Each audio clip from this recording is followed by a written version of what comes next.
আসসালামু আলাইকুম ওয়া রাহমাতুল্লাহ।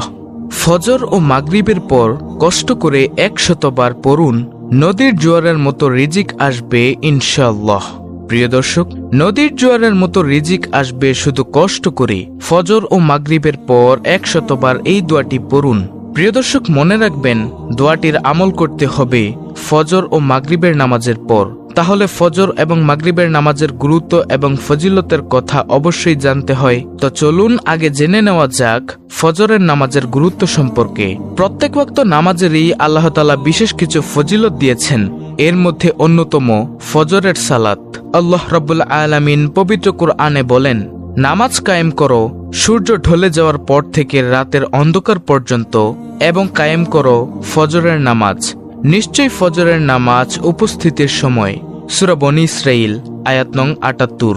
প্রিয় দর্শক, নামাজের মধ্যে যেমন ফজরের রয়েছে বিশেষ গুরুত্ব, তেমনি সময়ের মধ্যে ফজরের সময়ের রয়েছে বিশেষ গুরুত্ব। পবিত্র কোরআনের ফজর নামে একটি সূরাও রয়েছে। এই সূরার শুরুতে মহান আল্লাহ তাআলা ইরশাদ করেছেন, শপথ ফজরের। সূরা ফজর আয়াত নম্বর ১। হাদিসে ফজরের নামাজের বিশেষ তাগিদ রয়েছে।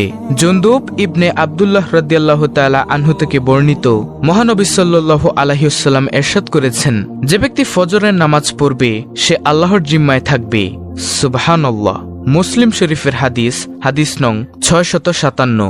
দর্শক, অন্য হাদিসে ফজরের নামাজ আদায়কারীকে জান্নাতি মানুষ হিসেবে আখ্যায়িত করা হয়েছে। আবু মুসা আশআরী রাদিয়াল্লাহু তাআলা আনহু থেকে বর্ণিত, রাসূলুল্লাহ সাল্লাল্লাহু আলাইহি ওয়াসাল্লাম ইরশাদ করেছেন, যে ব্যক্তি দুটি শীতল সময়ে নামাজ আদায় করবে সে জান্নাতে প্রবেশ করবে। সুবহানাল্লাহ। বুখারী ও মুসলিম শরীফের হাদিস। সুপ্রিয় দর্শক, ফজরের নামাজ পড়ার 10টি পুরস্কার রয়েছে। নিম্নে ফজরের নামাজ পড়ার 10টি পুরস্কার উল্লেখ করা হলো। নম্বর 1, ফজরের নামাজে দাঁড়ানো সারা রাত দাঁড়িয়ে নামাজ পড়ার সমান। যে ব্যক্তি জামাতের সাথে এশার নামাজ আদায় করল সে যেন অর্ধেক রাত জেগে নামাজ পড়ল, আর যে ব্যক্তি ফজরের নামাজ জামাতের সাথে আদায় করল সে যেন পুরো রাত জেগে নামাজ পড়ল। সুবহানাল্লাহ। দ্বিতীয় নম্বর ফজিলত, যে ব্যক্তি ফজরের নামাজ পড়বে সে আল্লাহর জিম্মায় থাকবে। মুসলিম শরীফের হাদিস। তারপরে তৃতীয় নম্বর ফজিলত হলো, ফজরের নামাজ কিয়ামতের দিন নূর হয়ে দেখা দিবে। যারা রাতের আঁধারে মসজিদের দিকে হেঁটে যায় তাদেরকে কিয়ামতের দিন পরিপূর্ণ নূর প্রাপ্তির সুসংবাদ দাও। সুবহানাল্লাহ। আবু দাউদ শরীফের হাদিস। চতুর্থ নম্বর ফজিলত, ফজরের নামাজ আদায়কারীদের জন্য রয়েছে সরাসরি জান্নাত প্রাপ্তি।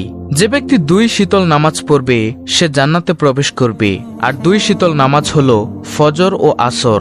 বুখারী শরীফের হাদিস। নম্বর 5, রিজিকে বরকত আসবে। আল্লামা ইবনুল কাইয়ুম রাহমাতুল্লাহি আলাইহি বলেছেন, সকাল বেলার ঘুম ঘরে রিজিক আসতে বাধা দেয়, কেননা তখন রিজিক বন্টন করা হয়। তারপরে নম্বর 6, ফজরের নামাজ পড়লে দুনিয়া আখিরাতের সেরা বস্তু অর্জিত হয়ে যাবে। অর্থাৎ ফজরের 2 রাকাত নামাজ দুনিয়া ও তার মধ্যে যা কিছু আছে সবকিছুর চেয়ে শ্রেষ্ঠ। তিরমিজি শরীফের হাদিস। প্রিয় দর্শক, আজকের ভিডিওর এই আমলটি আর যে নামাজের পর করতে হবে তা হলো মাগরিবের নামাজের পর। আর মাগরিবের নামাজের গুরুত্ব হলো, মাগরিবের নামাজ দৈনন্দিন 5 ওয়াক্ত ফরজ নামাজের অন্যতম। মাগরিব মানে সূর্য অস্তে যাওয়ার সময়। সূর্য অস্তমিত হওয়ার পর এ নামাজ আদায় করা হয় বলে একে সালাতুল মাগরিব বা মাগরিবের নামাজ বলা হয়। সূর্য পুরোপুরি ডুবে যাওয়ার পর পশ্চিম আকাশে দিগন্ত লালিমা অদৃশ্য হওয়া পর্যন্ত মাগরিবের নামাজ পড়ার সময়। তবে সূর্য ডুবে যাওয়ার পর বিলম্ব না করে মাগরিবের নামাজ পড়ে নেওয়া উত্তম। সহিহ বুখারীতে সালামা রাদিয়াল্লাহু তাআলা আনহু থেকে বর্ণিত আছে, তিনি বলেন, সূর্য অস্তমিত হওয়ার সঙ্গে সঙ্গে আমরা রাসূল সাল্লাল্লাহু আলাইহি ওয়াসাল্লামের ইমামতিতে মাগরিবের নামাজ আদায় করতাম। আরেক হাদিসে রাসূল সাল্লাল্লাহু আলাইহি ওয়াসাল্লাম বলেন, আমার উম্মত ততদিন কল্যাণের পথে থাকবে যতদিন তারা মাগরিবের নামাজ আদায় তারকা উজ্জ্বল হওয়া পর্যন্ত বিলম্ব করবে না। আবু দাউদ শরীফের হাদিস। দর্শক, প্রতি ওয়াক্ত নামাজ সমানভাবে গুরুত্বপূর্ণ হলেও কোরআন হাদিসে মাগরিবের নামাজের আলাদা গুরুত্ব ফজিলত বিবৃতি হয়েছে। আল্লাহ তাআলা বলেন, আর সকাল সন্ধ্যায় অর্থাৎ ফজর ও মাগরিবের সময় আল্লাহর পবিত্রতা ও মহিমা ঘোষণা করো, অর্থাৎ নামাজ পড়ো। সূরা আলে ইমরান আয়াত নং 41।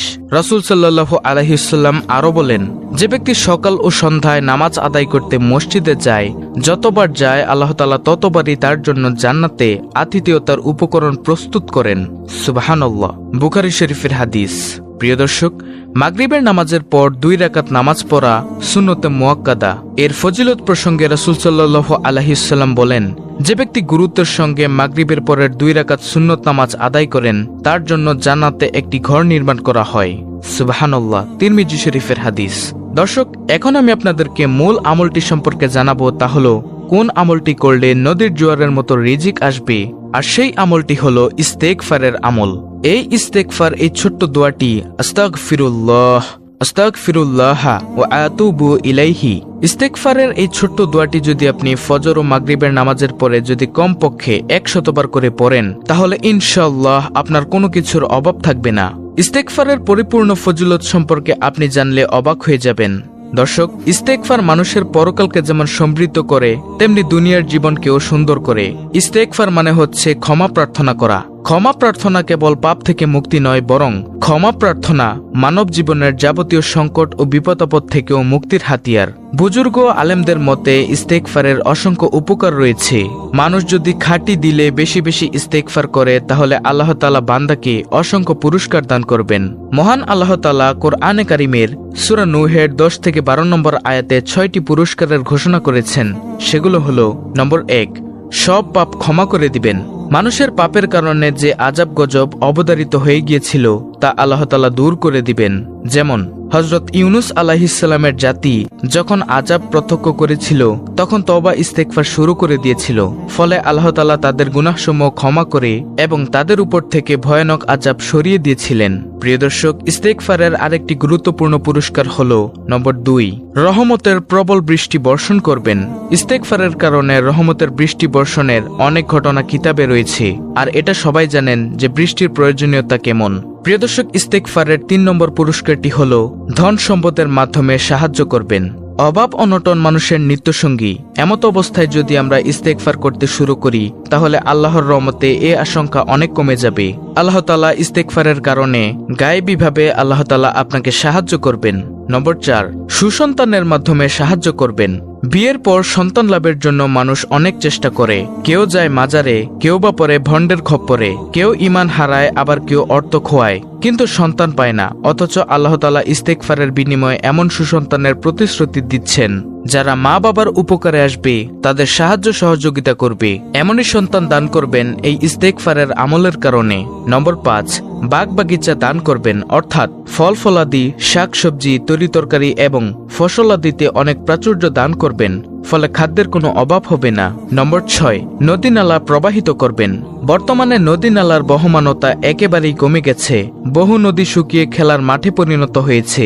সাধারণত জেলেরা দূর দূরান্তে ঘুরে বহু কষ্টে মাছ ধরলেও গ্রামের ছেলেদের জন্য এখন মাছ ধরার স্বপ্নে পরিণত হয়েছে। তাই ইস্তেগফার করতে থাকলে আমাদের পানি এবং মাছ কোনোটিরই সংকট থাকবে না। পবিত্র কুরআনের সূরা হুদের 3 নম্বর আয়াতে মহান আল্লাহ তাআলা ইস্তেগফারের আরও 2টি পুরস্কারের ঘোষণা দিয়েছেন, আর তা হলো সুখময় জীবন দান করবেন। বর্তমানে বহু তরুণ তরুণী এবং বহু দম্পতি অশান্তির আগুনে জ্বলছে, সুখের সন্ধানে হন্য হয়ে ঘুরেও ব্যর্থ হচ্ছে। অথচ পবিত্র কুরআন সুখময় জীবনের পথ নির্দেশনা দিচ্ছেন। নম্বর 8, সম্মানিতদের সম্মান বৃদ্ধি করবেন। বর্তমানে অনেক জ্ঞানী গুণী, শিক্ষিত এবং সম্মানী লোক আছেন, যারা সমাজে কাঙ্ক্ষিত মর্যাদা পান না। তারও কারণ এই ইস্তেগফার। ইস্তেগফারের আমল করলে তারা সেই সম্মানটা পাবেন। ইস্তেগফারের আরও একটি পুরস্কারের ঘোষণা দিয়েছেন আল্লাহ তাআলা সূরা হুদের 52 নম্বর আয়াতে, আর তা হলো শক্তি বৃদ্ধি করে দিবেন। বর্তমানে আমরা সব ক্ষেত্রে দুর্বল। আমরা যদি বেশি বেশি ইস্তেগফার করি, তাহলে তিনি আমাদের শারীরিক শক্তি, সামাজিক শক্তি, অর্থনৈতিক শক্তি, সামরিক শক্তি এবং রাষ্ট্রীয় শক্তির সঙ্গে গায়েবী শক্তি যুক্ত করে দেবেন। সূরা আনফালের 33 নম্বর আয়াতে বর্ণিত হয়েছে আরও একটি পুরস্কার, আর তা হলো আযাব গজব দেবেন না।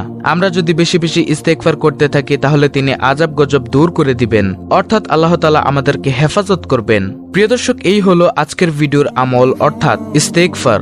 আল্লাহ রাব্বুল আলামিন আমাদের সকলকে বেশি বেশি ইস্তেগফারের আমল করার তৌফিক দান করুন। আমিন।